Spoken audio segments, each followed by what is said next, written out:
Ça y est, Volodymyr Zelensky ouvre la porte pour les Ukrainiens de 18 à 24 ans dans l'armée ukrainienne afin de compenser les pertes dans les rangs des forces ukrainiennes. Selon lui, ce n'est pas une mobilisation mais une offre pour ceux qui veulent servir volontairement.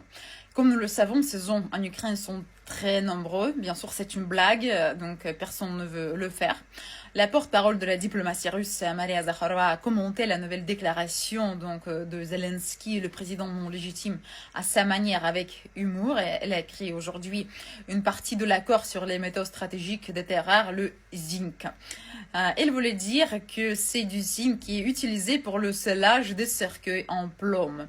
Dans chaque blague, il y a une part de vérité. Ici, je dois vous rappeler qu'il y a quelques jours, Donald Trump a proposé d'échanger l'aide fournie à Kiev contre des terres rares et d'autres biens que l'Ukraine peut offrir aux États-Unis.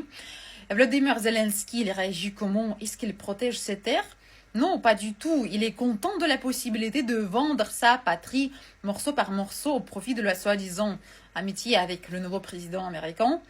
Alors que Zelensky se dit prêt à vendre les terres rares de son pays pour enrichir le trésor américain, il appelle les gens ukrainiens à se battre, mais pas pour leur pays, mais pour les Occidentaux qui dictent à la marionnette Zelensky ses conditions pour continuer la bataille contre la Russie.